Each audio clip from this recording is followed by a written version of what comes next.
So we are going into part two. I don't know how many parts there are. Four.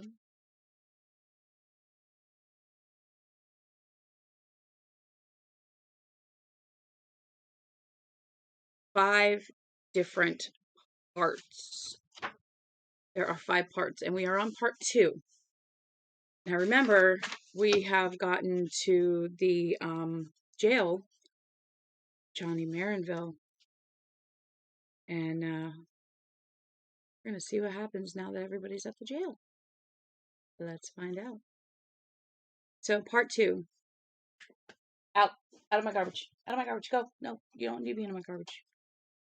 Desperation. In these silences, something may rise. Part 2, Chapter 1. Steve? What? Is that what I think it is? She was pointing out her window, pointing west. What do you think it is? Sand, she said. Sand and wind. Yep, I'd say that's what it is. Pull over a minute, would you? He looked at her questioning. Just for a minute. Steve Ames pulled the Ryder van over to the side of the road, which led south from Highway 50 to the town of Desperation. They had found it with no trouble at all. Now he sat behind the wheel and looked at Cynthia Smith, who had tickled him even in his unease by calling him her nice new friend. She wasn't looking at her nice new friend now. She was looking down at the bottom of her funky Peter-Tosh shirt and plucking at it nervously. Pluck, click, pluck, pluck. I'm a hard-headed babe, she said without looking up. A little psychic, but hard-headed just the same. Do you believe that? I guess. And practical. Do you believe that? Sure. That's why I made fun of your intuition or whatever. But you thought we'd find something out there by the road, and we did. Yes, we did. So it was a good intuition? Would you get to the point, my boss? Right. Your boss. Your boss, your boss. I know that's what you're thinking about, and practically all you're thinking about. And that's what got me worried. That's what got me worried. Because I have a bad feeling about this, Steve. A bad intuition. He looked at her. Slowly, reluctantly, she raised her head and looked back at him. What he saw in her eyes startled him badly. It was the flat shine of fear. What is it? What are you afraid of? I don't know. Look, Cynthia, we're all we're going to do is find a cop, lacking that a phone booth, and report Johnny missing. Also a bunch of people named Carver. Just the same. Don't worry. I'll be careful. I promise. Would you try to call 911 on your cellular again? She asked this in a small, meek voice that was not much like her usual one. He did, to please her, expecting nothing, and nothing is what he got. Not even a recording this time. He didn't know for sure, but he thought the oncoming windstorm or dust storm, or whatever they call them out there, might be screwing things up even worse. Sorry, no go, he said. Want to give it a try yourself? You might have better luck. The woman's touch and all that. She shook her head. Do you feel anything? Anything at all? He sighed. Yes, he felt something. It reminded him of the way he had sometimes felt in early puberty back in Texas. The summer he turned 13 had been the longest, sweetest, strangest summer of his life. Toward the end of August, evening thunderstorms had often moved through the area. Really, Phoebe? Really? Moved through the area, brief and hellacious convulsions the old cowboys called benders. And in that year, a year when it seemed that every other pop song on the radio was by the Bee Gees, the hushed minutes before these storms, black sky, still air, sharpening thunder, lightning jabbing at the prairie like forks into tough meat, had somehow turned him on in a way he had never experienced since. His eyes felt like globes of electricity and chrome sockets. His stomach rolled, penis filled with blood, and stood up hard as a skillet handle.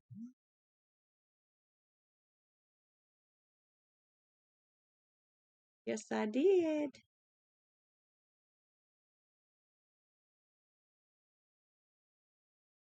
Mm-hmm. Give me a second.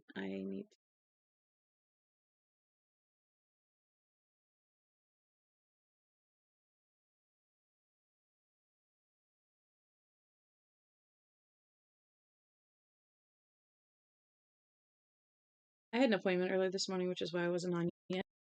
But yeah, I am back and we are reading, and it's going to be a good day. I hope. I hope. So remember, there are trigger warnings for these books. His penis filled with blood and stood up hard as a skillet handle. A feeling of terrified ecstasy came in those hushes, a sense that sense that the world was about to give up some great secret, to play it like a special card. In the end, of course, there had never been a revelation, unless his discovery of how to masturbate a year or so later had been it. Only rain. That was how he felt now. Only there was no hard on, no tingling arm hairs, no ecstasy, sense of terror. Not really. What he had been feeling ever since she had discovered the boss's motorcycle helmet was a sense of low foreboding, a sense that things had gone wrong and would soon be wronger. Until she had spoken up just now, he'd pretty much written that feeling off. As a kid, he'd probably just been responding to changes in the air pressure as the storm approached, or electricity in the air, or some other damn thing. And a storm was coming now, wasn't it? Yes. So it was probably the same thing. Deja vu all over again, as they said. Perfectly understandable, yet. Yeah, okay, I do feel something, but what in the hell can I do about it? You want me to turn back, do you? No, we can't do that. Just be careful, okay? A gust of wind shook the rider truck. A cloud of tawny sand blew across the road, turning in turning it into a momentary mirage. Okay, but you've got to help. He got the truck moving again. The setting sun had touched the rising membrane of sand in the west now, and its bottom arc was going as red as had gone as red as blood. Oh yeah, said, grimacing as a fresh blast of wind hit the truck. You can count on that. Here.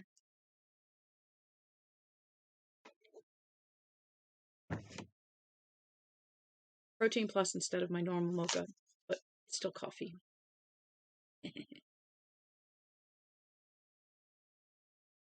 Chapter 2.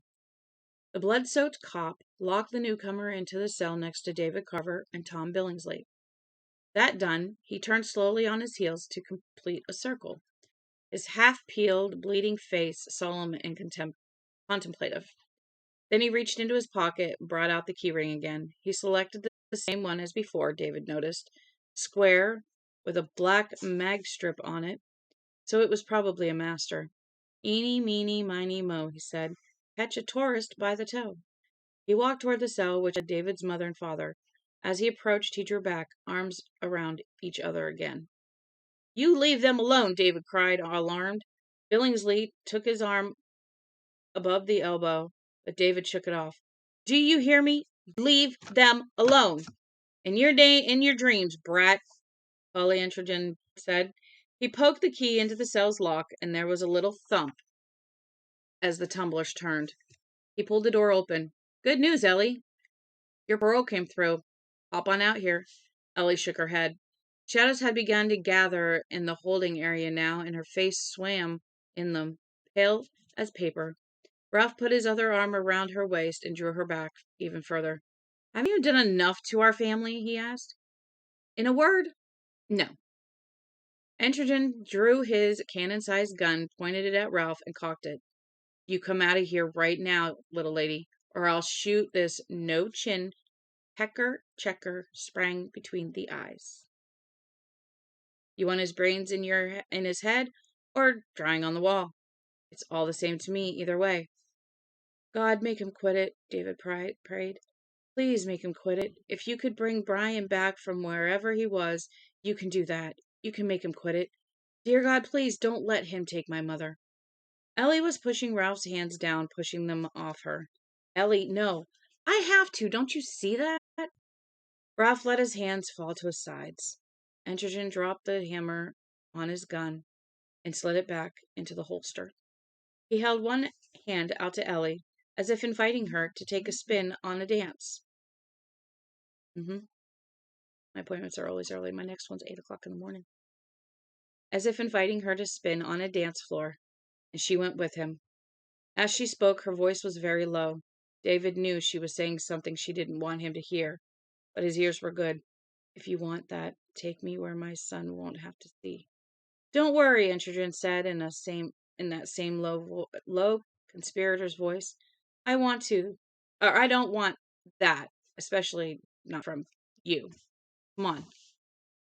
He slammed the cell door shut, giving it a little shake to make sure it was locked, while he held on to David's mother with the other hand. Then he led her toward the door. Mom! David screamed. He seized the bars and shook them. The cell door rattled a little, but that was all. Mom, no! Leave her alone, you bastard! Leave my mother alone! Don't worry, David. I'll be back, she said. But a soft, almost uninflected quality of her voice scared him badly. It was as if were already gone, or as if the cop had hypnotized her just by touching her. Don't worry about me. No, David screamed.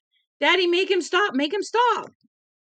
In his heart was a growing certainty. If the huge, bloody cop took his mother out of the room, they would never see her again. David? Ralph took two blundering steps backward, sat on the bunk, put his hands over his face, and began to cry. I'll take care of her, Dave. Don't worry, Entrogen said. He was standing by the door to the stairs and holding Ellie Carver's arm above the elbow. He wore a grin that would have been resplendent if not for his bloody, streaked teeth. I'm sensitive. A real Bridges of Madison County kind of guy. Only without the cameras. If you hurt her, you'll be sorry, David said. The cop's smile faded. He looked both angry and a little hurt. Perhaps I will, but I doubt it. I really do. You're a little prey boy, aren't you? David looked at him steadily, saying nothing. Yes, you are. You just got that prey boy look about you. Great gosh, almighty eyes, and a real jeepers creepers mouth. A little prey boy in a baseball shirt. Gosh. He held his head close to Ellen's and looked slyly at the boy through the gauze of her hair. Do all the praying you want, David, but don't expect it to do you any help. Your God isn't here. Phoebe, leave my books alone. Phoebe, do you need to go outside? Go outside? Okay, hold on. Give me a second. Let me let her out. All right, come on. I'll let you outside.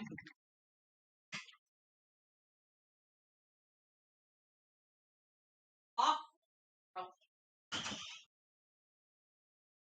Off. Off.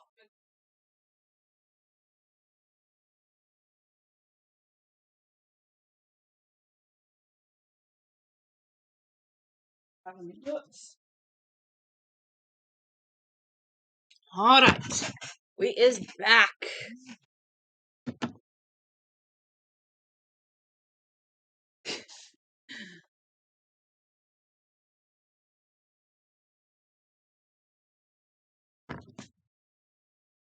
Do all the praying you want, David, but don't expect it to do you any help. Your God isn't here any more than he was with Jesus when Jesus hung dying on the cross with flies in his eyes. Ellen saw it coming up the stairs. She screamed and tried to pull back, but Entrogen held her where she was. The coyote oiled through the doorway. It didn't even look at the screaming woman with her arm pinched in the cop's fist, but crossed calmly to the center of the room. Then it stopped, turned its head over one shoulder, and fixed its yellow, stuffed animal stare on Entrogen. Allah, he said, and let go of Ellen's arm long enough to spank his right hand across the back of his left hand in a quick gesture that reminded David of a flat stone skipping across the surface of the pond. Him in tow. The coyote sat down. This guy is fast, Entrogen said. He's apparently speaking to all of them, but it was David he was looking at. I mean, the guy is fast, faster than most dogs. You stick a hand or a foot out of your cell, he'll have it off before you know it's gone. I guarantee that. You leave my mother alone, David said. Son, Engerton said regretfully, I'll put a stick up your mother's twat and spin her until she catches fire, if I so decide, and you'll not stop me, and I'll be back for you.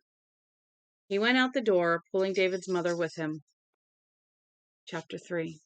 There was silence in the room, broken only by Ralph Carver's choked sobs in the coyote, which sat panting and regarding David with its unpleasantly intelligent eyes. Little drops of spittle fell from the end of its tongue like drops from a leaky pipe. Take heart, son, the man with the shoulder-length gray hair said. He sounded like a guy more used to taking comfort than giving it. You saw him. He's got internal bleeding. He's losing his teeth. One eye's ruptured right out of his head. He can't last much longer. It won't take him long to kill my mother if he decides to, David said. He already killed my little sister. He pushed her down the stairs and broke her neck. His eyes abruptly blurred with tears, and he willed them back. There was no time to get bawling. Yes, but the gray-haired man trailed off. David found himself remembering an exchange with the cop when they had been on their way to this town, when they had still thought the cop was sane and normal and only helping them out. He had asked the cop how he knew their name. The cop had said he'd read it on a plaque over the table. It was a good answer. There was a plaque with their name on it over the table, but Engerton never would have been able to see it from where he was standing at the foot of the RV stairs. I've got eagle eyes, David, he said, and those eyes that see the truth from afar. Those are eyes that see truth from afar. Ralph Carver came slowly forward to the front of his cell again, almost shuffling. His eyes were bloodshot, the lids puffy, his face ravaged. For a moment, David felt almost blind with rage, shaken by the desire to scream. This is all your fault. Your fault that Pye's dead. Your fault that he's taken my mother off to kill her or rape her. You and your gambling, you and your stupid vacation ideas.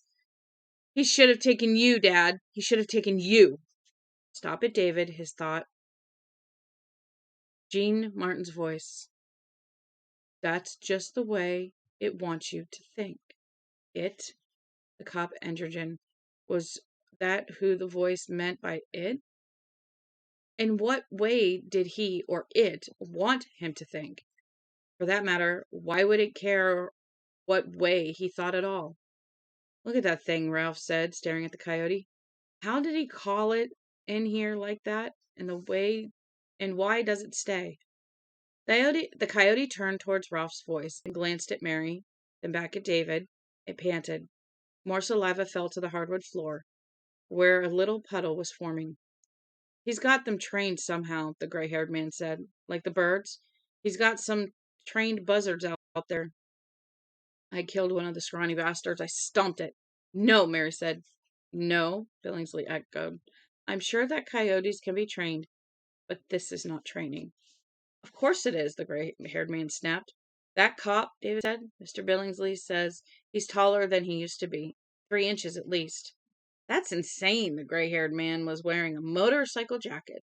Now he unzipped one of the pockets, took out a battered roll of lifesavers, and put one in his mouth. Sir, what's your name? Ralph asked the gray-haired man. Martinville. Johnny Martinville. What you are is blind if you can't see that something very terrible and very out of the ordinary is going on here. I didn't say it wasn't terrible, and I certainly didn't say it was ordinary, the gray-haired man replied. He went on, but then the voice came again, the outside voice, and David lost track of the conversation. Soap, David. The soap. He looked at it, a green bar of Irish Spring sitting beside the spigot, and thought of Engerton saying, I'll be back for you. The soap. Suddenly he understood, and thought he did, hoped he did. I'll be right. I better be right. I better be right, or... He was wearing a Cleveland Indians t-shirt. He pulled it off, dropped it by the cellar door. He looked up and saw the coyote staring at him. Its ragged ears were all the way up again, and David thought he could hear it growling, low and far back in its throat. Son, his father asked. What do you think you're doing? Without answering, he sat down at the end of the bunk, took his sneakers off, and tossed them over where his shirt lay. Now there was no question that the coyote was growling, as if it knew what he was planning to do, as if it meant to stop him if he actually tried. Don't be a dope. Of course, it means to stop you if you try it. Why else did the cop leave it there? You just have to trust. Trust and have faith. Have faith that God will protect me, he murmured. He stood, unbuckled his belt, then paused with his fingers on the snap of his jeans. Ma'am, he said. Ma'am. She looked at him, and David felt himself blush. I wonder if you'd mind turning around, he said. I have to take my pants off, and I guess I better take off my underwear, too. What in God's name are you thinking about? His father asked. There was panic in his voice now. Whatever it is, I forbid it. Absolutely. David didn't reply, only looked at Mary, looked at her as steadily as the coyote was looking at him. She returned his look for a moment, then, without saying a word, turned her back. The man in the motorcycle jacket sat on his bunk, crunching his lifesaver and watching him. David was as body shy as most 11-year-olds, and that steady gaze made him uncomfortable. But, as he had already pointed out to himself, there was no time to be a dope. He took another glance at the bar of Irish Spring, then thumbed down his pants and underpants.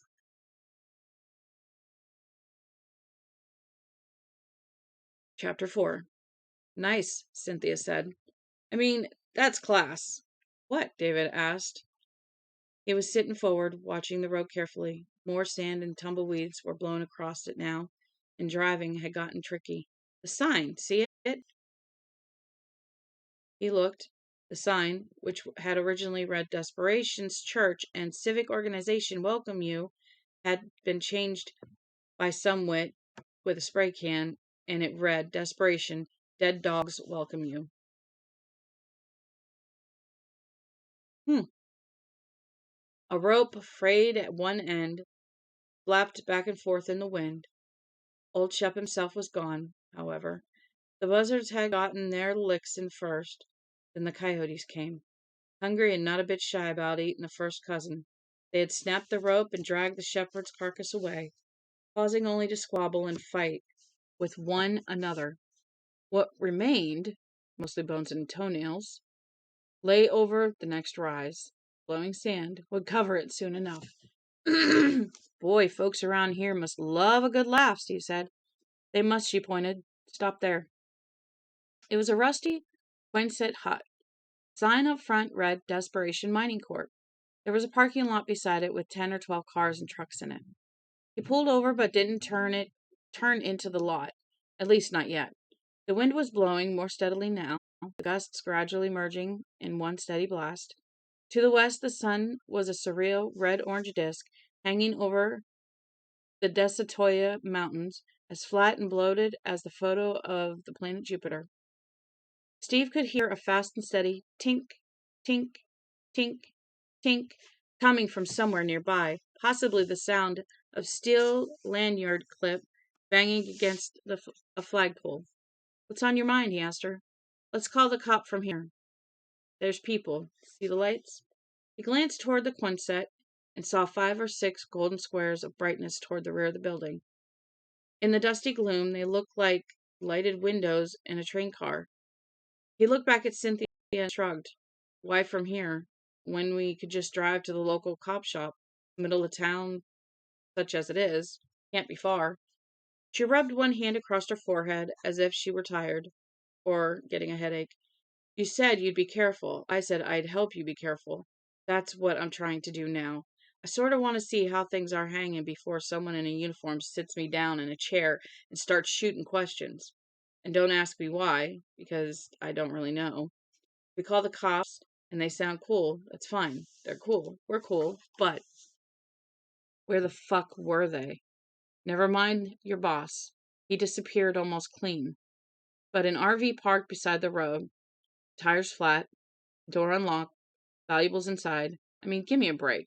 Where were the cops? It goes back to that, does it? Yeah, back to that. The cops could have been at the scene of a road accident, or a ranch fire, or a convenience store stick-up, even a murder, and she knew it. All of them. Because there just weren't that many cops out in this part of the world. But still, yeah, it came back to that. Because it felt more than funny. It felt wrong. Okay, Steve said mildly, and turned into the parking lot. Might not be anybody at what passes for Desperation PD, anyhow. It's getting late. I'm surprised there's anyone still here, to tell you the truth. Must be money in minerals, huh? He parked next to a pickup, opened the door, and the wind snatched it out of his hand. It banged the side of the truck. Steve winced, half expecting a Slim Pickens type to come running toward him, holding his hat with one hand and yelling, "Hey there, boy!" No owner did. A tumbleweed zoomed by, apparently headed for Salt Lake City, but that was all. And the alkali dusk was flying, plenty of it. He had a red bandana on his in his back pocket. He took it out, knotted it around his neck, and pulled it over his mouth. Hold it, hold it, he said, tugging her arm to keep her from opening her door just yet. He leaned over so he could open the glove compartment. He rummaged and found another bandana, this one blue, and handed it to her. Put that on first. She held it up, examined it gravely, then turned her wide little girl eyes on him again. No cootie bugs? He snorted and grinned behind the red bandana. Area 1, ma'am. And as we say back in Lubbock, put it on. She nodded it, then pulled it up. Butch and Sundance, she said, her voice a little muffled. Yeah, Bonnie and Clyde. Omar and Sharif, she said and giggled. Be careful getting out. The wind's really getting cranked up. He stepped out, and the wind slapped him in the face, making him stagger as he reached the front of the van. The peaked shirt flapping out behind her skinny midriff as a sail. There was still some daylight left, and the sky overhead was still blue. The landscape had taken on a strange shadowless quality. And the stormlight, it was stormlight if Steve had ever seen it. Come on, he yelled, and put an arm around Cynthia's waist. Let's get out of this. They hurried across the cracked asphalt to the long building. There was a door at one end of it. A sign bolted to the corrugated metal beside it read, Desperation Mining Corp., like the one out front. But Steve saw that this one had been printed over something else. Some other name that was starting to show through the white paint, like the red ghost. He was pretty sure that one of the painted overwords was Diablo, with the I modified into a devil's pitchfork. Cynthia was tapping the door with one bitten fingernail. A sign had been hung on the inside from one of the little transparent suction cups. Steve thought there was something perfectly irritatingly, showily Western about the message on the side. If we're open, we're open. If we're closed, y'all come back. They forgot son, he said. Huh? It should say, y'all come back, son. Then it would be a perfect. He glanced at his watch and saw that it was 7:20, which meant they were closed, of course. Except if they were closed, what are all those cars and trucks doing in the parking lot? He tried the door. It pushed open. From inside came the sound of country music, broken by heavy static. I built it one piece at a time, Johnny Cash sang, and it didn't cost me a dime. They stepped in. The door closed on a pneumatic arm. Outside, the wind played rattle and hum along the rigid metal sides of the building. They were in a reception area. To the right were 4 chairs with patched vinyl seats. They looked like they were mostly used by beefy men wearing dirty jeans and work boots. There was a long coffee table in front of the chairs, piled with magazines you didn't find in the doctor's office, guns and ammo, road and track, McLean's mining report, metallurgy newsletter, Arizona highways. There was also a very old penthouse with Tanya Harding on the cover. Oh, good Lord. Straight ahead of them was a field gray receptionist desk, so dented that it might have been kicked here all the way from Highway 50. It was loaded down with papers, a crazily stacked set of volumes marked MSHA guidelines. An overloaded ashtray sat on top of these, and there were three wire baskets full of rocks. A manual typewriter perched on one end of the desk. No computer Steve could see. And the chair in the knee hole. The kind that runs on casters, but nobody sitting in it. The air conditioning was running, and the room was uncomfortably cool. Steve walked around the desk, saw a cushion sitting on the chair, and picked it up so Cynthia could see it. "Park your ass," had been crocheted across the front in old-fashioned Western-style lettering. "Oh, tasteful," she said. "Operators are standing by," used Tootie. On the desk, flanked by a joke sign, "Lead me not into temptation, for I shall find it myself," and the name plaque, "Brad Josephson," was a stiff radio photo of an overweight but pretty black woman, flanked by two cute kids. A male receptionist, then, and not exactly Mr. Neat. The radio, an old cracked Philco, sat on a nearby shelf along with the phone. Right about then my wife walked out, Johnny Cash bawled around wild cannonades of static, and I could see right away that she had her doubts. But she opened the door and said, "Honey, take me for a..." Steve turned off the radio. The hardest gust of wind yet hit the building, making it creak, like the submarine under pressure. Cynthia, still with the bandana, had given her pulled up over her nose. Still with the bandana he'd given her pulled up over her nose, looked around uneasily. The radio was off, but very faintly.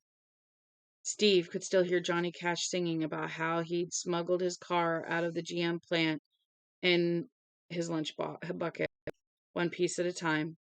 Same station, different radio, way back, where the lights were, he guessed. Cynthia pointed to the phone. Steve picked it up, listened, dropped it back into its cradle again. Dead. Must be a line down somewhere. "Aren't they underground these days?" she asked, and Steve noticed an interesting thing. They were both talking in low tones. Really not more than a step or two above a whisper. I think maybe they hadn't gotten around to that in Desperation just yet. There was a door behind the desk. He reached for the handle, and she grabbed his arm. "What?" Steve asked. "I don't know." She let go of him, reached up, and pulled her bandana down, and then laughed nervously. I don't know, man. This is just so wacky." "Got to be someone back there," he said. "The door's unlocked, lights on, cars in the parking lot. You're scared too, aren't you?" He thought it over, nodded. Yes. It was like before the thunderstorms and benders, when he'd been a kid, only with all the strange joy squeezed out of it. But we still ought to. "Yeah, I know. Go on." She swallowed, and he heard something go click in her throat. "Hey, tell me we're going to be laughing at each other and feeling stupid in a few seconds. Can you do that, Lubbock? In a few seconds, we're going to be laughing at each other and feeling stupid." "Thanks." "No problem," he said, and opened the door. A narrow hallway ran down it, 30 feet or so. There was a double run of fluorescent bars overhead, and all-weather carpet on the floor. There were 2 doors on one side, both open, and 3 on the other, 2 open and 1 shut. At the end of the corridor, bright yellow light filled up what looked to Steve like a work area of some kind, a shop maybe, or a lab. That was where the lighted windows they'd seen from the outside were, and where the music was coming from. Johnny Cash had given way to the tractors, who claimed that baby liked it to rock it like a boogie-woogie choo-choo train. Sounded like typical brag and bluster to Steve. This is fucked. You know that, don't you? He knew. There was a radio. There was the wind, loaded with sour alkali grit, now hitting the building's metal sides hard enough to sound like a Montana blizzard. But where were the voices? Men talking, joking, shooting the shit. The men who went with the vehicles parked out front. He started slowly down the corridor, thinking that he should call out something like, "Hey, anybody home?" Not quite daring to. The place felt simultaneously empty and somehow not empty. Although how it could be both things at the same time was... Cynthia yanked on the back of his shirt. The tug was so hard and so sudden that he almost screamed. What? He asked, exasperated, heart pounding, and realized that now he was whispering. Did you hear that? She asked. Sounds like, I don't know, a kid bubbling Kool-Aid through a straw. At first he could only hear the tractors. She had her name She said her name was Emergency and asked to see my gun. She said her telephone number was 911. And then he did hear it. A fast liquid sound. Mechanical, not human. A sound he almost knew. Yeah, I hear it. Steve, I want to get out of here. Go back to the truck then. No. Cynthia, for Christ's sake. He looked at her big eyes looking back at him. Her pursed, anxious mouth, and quit it. No, she didn't want to go back to the riot or band by herself. And he didn't blame her. She called herself a hard-headed babe, and maybe she was. But right now, she was also an almost scared-to-death babe. He took her by her thin shoulders, pulled her toward him, and planted a loud smoocheroo on her forehead, right between her eyes. Do not worry, little Nell, he said in a very plausible Dudley Do-Right imitation, or I will protect you. She grinned in spite of herself. Fucking dork. Come on, stay close. And if we do have to run, run fast, or else I might trample you. You don't need to worry about that, Cynthia said. I'll be out the door and gone before you even get into gear. Get it in gear. The first door on the right was an office, empty. There was a corkboard on the wall covered with Polaroid shots of an open pit mine. There was a big wall of earth they'd seen looming behind the town, Steve assumed. The first door on the left, also an office. Also empty. The bubbling sound was louder now, and Steve knew what it was even before he looked into the next door to the right. He felt a measure of relief. It's an aquarium, he said. That's all it is. There was a much nicer office than the first two they'd peeped into. This was. With a real rug on the floor, the aquarium was on a stand to the left of the desk, under a photograph of two men in boots, hats, and Western-style business suits, shaking hands by a flagpole. The one out back, most likely. It was a well-populated aquarium. He saw tigers, angelfish, goldfish, and a few black beauties. There was also some strange gewgaw lying on the sand at the bottom. One of the things people put in their aquariums to decorate them, he assumed. Except this one wasn't a sunken ship or a pirate chest or King Neptune's castle. This one was something else. Something that looked like... Hey, Steve, Cynthia whispered in a strengthless little voice. That's a hand. What? He asked, honestly not understanding, although later he would think he must have known what it was lying there at the bottom of the aquarium. What else could it have been? A hand, she almost moaned. A fucking hand! And, as one of the tigers swam between the second and third fingers, the third had a slim gold wedding ring on it. He saw that she was right. There were fingernails on it. There was a thin, white thread of scar on the thumb. It was a hand. He stepped forward, ignoring her grab at his shoulder, and bent down for a better look. He hoped that the hand was fake despite the wedding ring, and the realistic thread of scar glimmered away. There were shreds of flesh and sinew rising from the wrist that wavered like plankton in the currents generated by the tank's regulator, and he could see the bones. He straightened up and saw Cynthia standing at the desk. The top of this one was much neater. There was a power book on it, closed. Next to it was a telephone. Next to the phone was an answer machine with a red light blinking. Cynthia picked up the telephone, listened, and put it back. He was startled by the whiteness of her face. With that little blood in her head, she would be lying on the floor, dead, fainted away, he thought. Instead of fainting, she reached a finger toward the play messages button. He hit button on the answer machine. Don't do that, he hissed. God knew why, but it was too late anyway. There was a beep, a click, then a strange voice. It seemed to be neither male nor female, and it scared the hell out of Steve. Began to speak. Numa, it said in a contemplative voice. Selma, Sarks, Numa, Soma, sarx, pneuma, soma, sarx. It went on slowly, enunciating these words, seeming to grow louder as it spoke. Was that possible? He stared at the machine, fascinated. The words hit into his brain. Suma, sarx, pneuma. Oh, soma. My bad. Like tiny sharp carpet tacks. He might have gone on staring at it for a while, for God knew how long, if Cynthia hadn't reached past him and banged the stop button hard enough to make the machine jump on the desk. Sorry, nope, too creepy. She sounded both apologetic and defiant. They left the office, further down a corridor, in the workroom, or lab, or whatever it was. The tractors were still singing about the boogie woogie girl who had it stacked up to the ceiling and sticking in her face. How long is that fucking song? Steve wondered. It's been playing 15 minutes already. Gotta be over, Ben. Got to move, Ben. Playing 15 minutes already. Got to have been. Got to have been.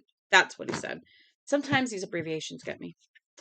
Can we go now? Cynthia asked. Please? He pointed down the hall toward the bright yellow lights. Oh, Jesus, you're nuts, she said. Then, when he started in that direction, she followed him. Chapter 5. Or, Part 5. No, this is Chapter 5 of Part 2.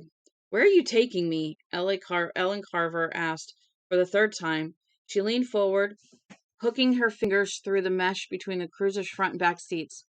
Please, can't you tell me? At first, she'd just been thankful not to be raped or killed, and relieved that when they got to the foot of the lethal stairs, poor sweet little Kirsty's body was gone. There had been a huge bloodstain on the steps outside the doors, however, still not entirely dry and only partially covered by the blowing sand which had stuck to it. She guessed it had belonged to Mary's husband. She tried to step over it. The cop entered in, had her arm in pincer's grip, and simply pulled her through it, so that her sneakers left 3 ugly red tracks behind as they went around the corner to the parking lot. Bad, all of it, horrible. But she was still alive. Yes, relief at first, but that had been replaced by a growing sense of dread. For one thing, whatever was happening to this awful man was now speeding up. She could hear little liquid pops as his skin let go in various places, and trickling noises as blood flowed and dripped.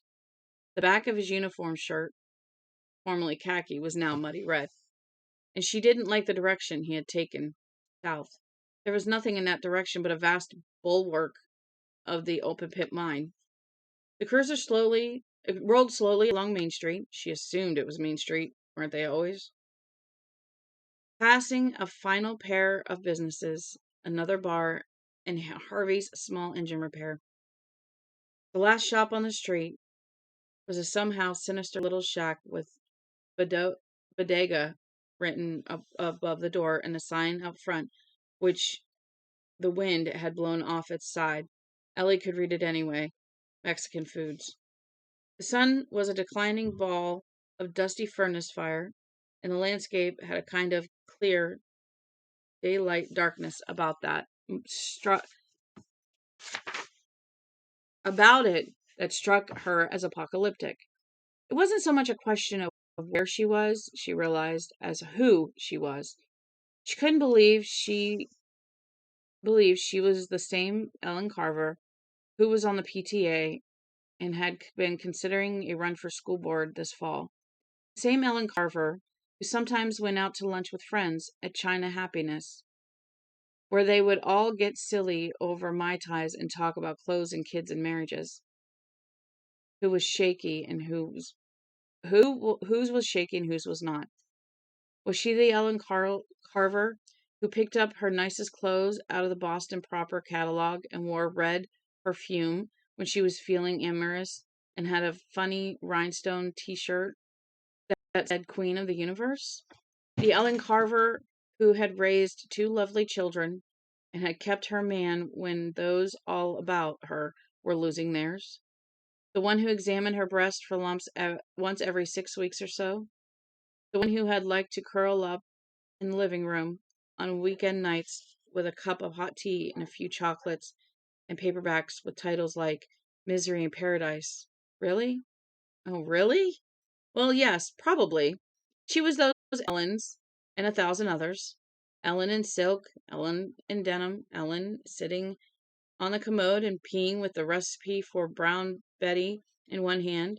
She was, she supposed, both her parts and more than her parts. When some could account for what could that possibly mean?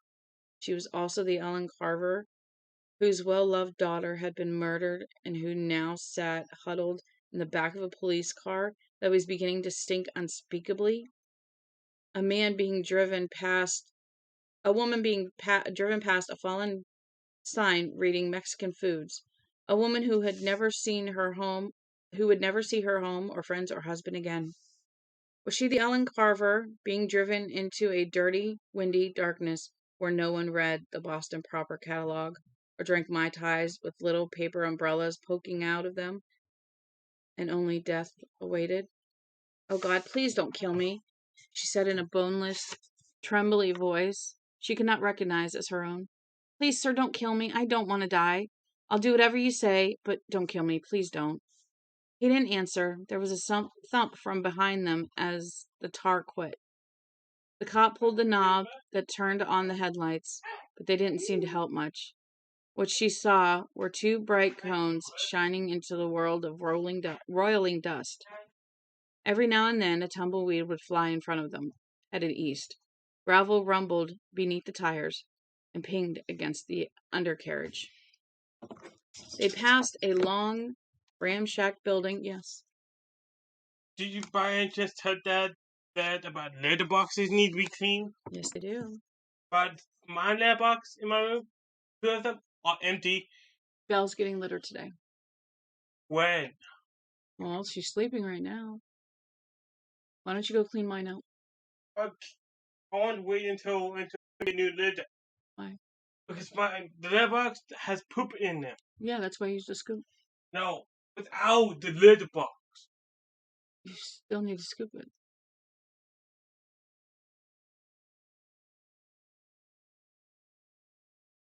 I'm charging the tablet. Okay. Yes, the attitude of a 22-year-old pain in my butt is. Oh, wait, Timber! Really? Poop on the floor. Wow. All right, do me a favor. Timber's poop is smaller than that. Go get something to clean it up and then go let your sister know. No, take a look. Step by step. I'd like you to clean it up, please. I've been overdoing them dishes. I can't. I need to. That's why I'm sitting here. I'm reading and I'm not getting up to do anything because I can't at the moment. I literally cannot move. Is it Timber or Phoebe? Or even both? Why are you? That's timber. Why are you bringing? I don't want it. Now, please. Take that bag outside. Get it away from here. We're going to carpet clean when I'm done. Okay? Okay. Yeah? Are you done yelling now? Wonderful things you hear online. This is my life. All right. Now he's going to go up and tell his sister. Because I'm going to beat that dog. Not really.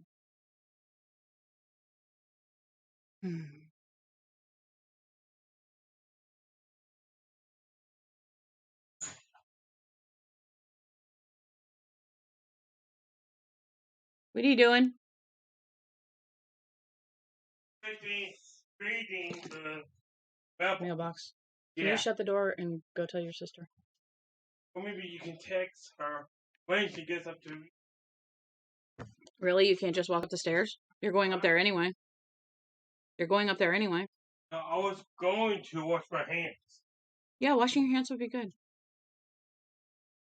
And getting some tea after. My life. Can I scream? I'm gonna go back to working. He didn't answer. There was a thump from behind them as the car quit. The cop pulled the knob that turned on the headlights, but they didn't seem to help much. What she saw was two bright cones shining into the world of roiling dust. Every now and then a tumbleweed would fly in front of them, headed east. Gravel rumbled beneath the tires and pinged against the undercarriage. Do me a favor. When you're done cleaning your hands, can you clean that spot up with a carpet cleaner? It was by the. Wait, it was in the kitchen? It was almost by the kitchen. Well, the carpet cleaner's right there. Give me a second. Thank you. They passed a long, ramshackle building with rusty metal sides, a factory or some kind of mill, she thought, and then the road tilted up. They started to climb the embankment. Please, she whispered, please, just tell me what you want. Uck, he said, grimacing, and reached into his mouth like a man who's got a hair on his tongue.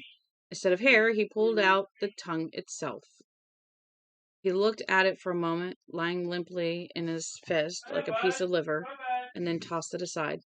They passed two pickup trucks, a dump truck, and a yellow ghost backhoe, all parked together inside the first switchback the road made on its way to the top.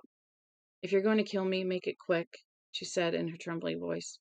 Please don't hurt me. Do that much at least. Promise you won't hurt me.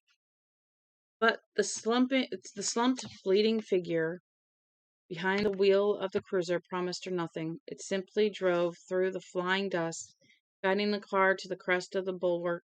The cop didn't hesitate at the top, but crossed the rim and started down, leaving the wind above them as he did. Ellen looked back, wanting to see some last light, but she was too late. The walls of the pit had already hidden that what remained of the sunset. The cruiser was descending into the vast lake of darkness, an abyss that made a joke of the headlights. Down here, night had already fallen.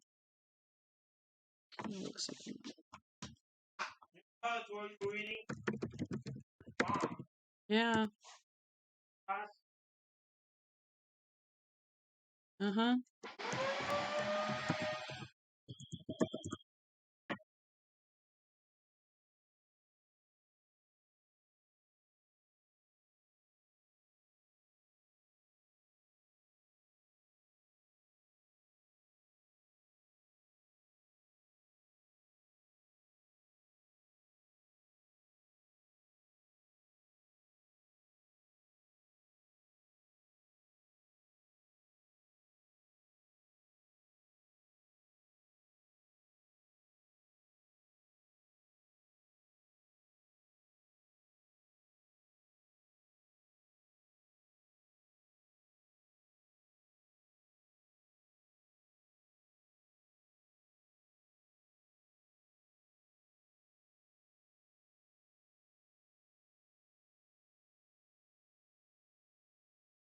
That's what.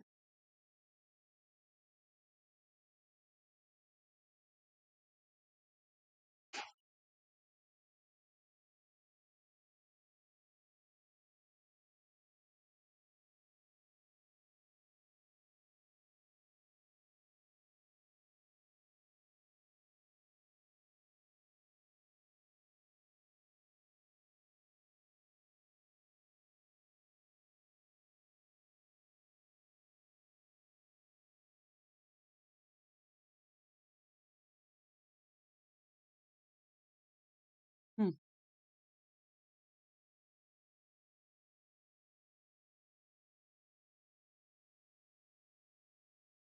All right.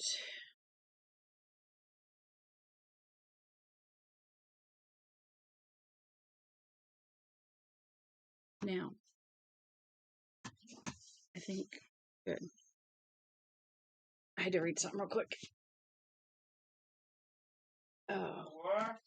Now we are going on to chapter 2, but I think we're gonna wait on chapter 2 until later. I read this entire chapter today. So I think we're gonna stop there. I'm gonna go help my son. So do whatever I can do anyway.